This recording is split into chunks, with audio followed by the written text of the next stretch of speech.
Freelancing உங்களுக்கு பண்ண முடியும் அப்படின்ற கான்ஃபிடன்ஸ் ஓரளவுக்கு வந்துச்சு. பட் ஆனால் நான் எந்த ஸ்கில்லை சூஸ் பண்ணுறது அப்படின்ற ஒரு தெளிவு இன்னும் உங்களுக்கு வரல. Welcome to day 3 of freelancing கற்றுக்கிட்டே வரும். இப்போ இருக்கிற கரண்ட் மார்க்கெட்டில் பெஸ்ட்டாக இருக்கிற ஃப்ரீலான்சிங் ஸ்கில்ஸ்லாம் என்னென்னு பார்த்தீங்கன்னா, video editing, web development, UI UX, digital marketing, AI automation. So இந்த மாதிரி ஒரு 8 to 10 ஸ்கில்ஸ் கிட்ட நீங்கள் ஃப்ரீலான்சிங் தாராளமாக பண்ணலாம். பட் இதில் நான் என்ன ஸ்கில் உங்களுக்கு சூஸ் பண்ணுறது அப்படின்ற ஒரு கிளாரிட்டி உங்களுக்கு இல்லைனா this videos for you. So before choosing any skill உங்களோட ஸ்ட்ரென்த் என்ன அப்படின்றத ஃபஸ்ட் ஐடென்டிஃபை பண்ணுங்கள். பிகாஸ் நீங்கள் சூஸ் பண்ண போகிற ஸ்கில் தான் லைஃப் லாங் நீங்கள் ட்ராவல் பண்ணி அதை கற்றுக்கிட்டு கிளைண்ட்ஸ் எடுத்து ஏர்ன் பண்ண போகிறீங்க. So choose wisely. And also மற்றவங்க சொல்கிறாங்க மச்சான் இதில் வந்துட்டு காசு நிறைய பார்க்கலாம், இது இந்த ஸ்கில்லை சூஸ் பண்ண அப்படின்னு சொல்லிட்டு உங்களுக்கு இன்ட்ரெஸ்ட்டே இல்லாத ஸ்கில்ல நிறைய காசு இருக்குது அப்படின்னாலுமே தயவு செஞ்சு சூஸ் பண்ணாதீங்க. பிகாஸ் உங்களுக்கு அது செட் ஆகுமா இல்லையான்றதே தெரியாது.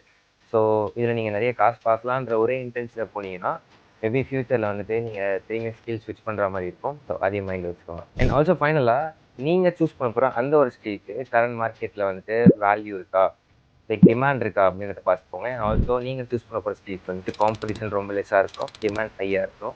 ஸோ இந்த 2 திங்ஸை மட்டும் மைண்டை வச்சுட்டு சூஸ் பண்ணுங்கள். ஸோ ஸ்டில் நீங்கள் கன்ஃபியூஸாக இருக்கீங்க, நான் என்ன ஸ்கில் சூஸ் பண்ணுறது அப்படின்ற ஒரு ஐடியா இல்லை அப்படின்னா எனக்கு டிஎம் பண்ணுங்கள். உங்கள் கூட கொஞ்சம் பேசினா maybe I can suggest you the perfect and proper skill. நான் ஆல்சோ ரிமைனிங் இருக்கிற பீப்புள் சூஸ் பண்ணிட்டீங்க, நான் ஸ்கில்லை சூஸ் பண்ணிட்டேன் அப்படின்னா கமெண்ட்ஸில் லீவ் பண்ணுங்கள். ஸோ நானும் பார்த்து தெரிஞ்சுக்கிறேன். அண்ட் நீங்கள் சூஸ் பண்ணியிருக்கிற அந்த ஸ்கில்லை எப்படி லேர்ன் பண்ணுறது, எங்கே லேர்ன் பண்ணுறது அப்படின்றத டே 4 சொல்கிறேன். ஸோ ஃப்ரீலான்சிங்கை கம்ப்ளீட்டாக உங்களுக்கு கற்றுக்கணும் அப்படின்னா மறக்காம என்னை ஃபாலோ பண்ணிக்கோங்க. அடுத்த வீடியோவில் சந்திக்கலாம். Happy learning.